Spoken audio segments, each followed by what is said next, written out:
नमस्कार। आज हम बात करेंगे माइक्रोन्यूट्रिएंट्स के बारे में।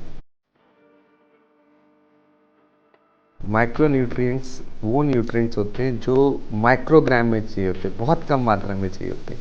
इसमें विटामिन और मिनरल्स आते हैं। तो विटामिन में जो जरूरी विटामिन बी और विटामिन बी रहता है, और मिनरल्स में कैल्शियम और फॉस्फोरस। तो आज हम इसके बारे में बात करेंगे।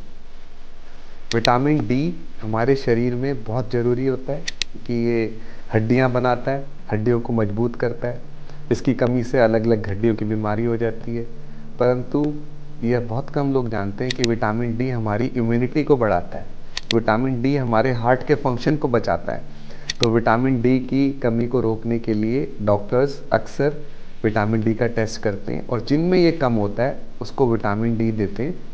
विटामिन डी के सैशे आते हैं, गोली आती है या सॉल्यूशन आता है, जिसको हफ्ते में एक बार दिया जाता है, 60,000 यूनिट वंस अ वीक।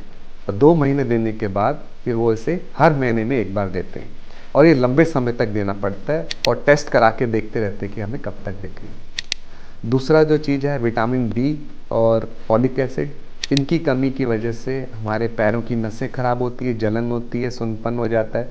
तो यह भी दूर करना होता है। हमें विटामिन बी सब्जियों में मिल सकता है, ताज़े फलों से मिल सकता है। जिसको कमी हो उसको दवाई खानी होती है, और जिसको कमी नहीं है वो अपने फल और सब्जियों से इसे पूरा कर सकता है। और इसके बाद और एक महत्वपूर्ण चीज़ होती है, वो होती है हमारे शरीर में कैल्शियम और फॉस्फोरस। कैल्शियम फॉस्फोरस का जो बैलेंस होता है वो किडनी बनाती है। अब किडनी खराब तो ये बैलेंस बिगड़ जाता है, और ये जो कैल्शियम और फॉस्फोरस अगर ज़्यादा हो गया तो ये जाके खून की नसों में जमा हो जाता है। और ये देखा गया है कि किडनी के रोगों की जो डेथ होती है वो कार्डियक डेथ होती है, और बहुत ज़्यादा कॉमन है। जिसको किडनी की बीमारी नहीं है उसको हार्ट अटैक का जो रेट है उससे कम 20-25 गुना ज़्यादा किडनी के मरीजों को हार्ट अटैक्स आते हैं। इसका कारण ये कैल्शियम और फॉस्फोरस एक मुख्य कारण है। तो कैल्शियम और फॉस्फोरस को हमें कंट्रोल करना पड़ता है।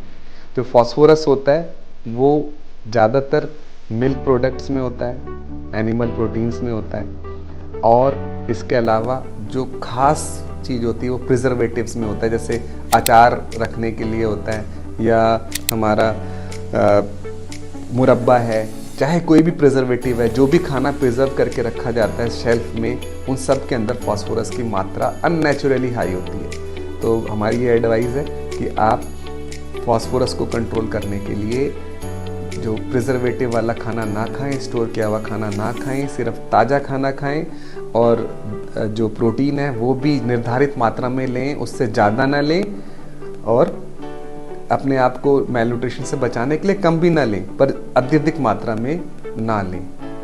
धन्यवाद।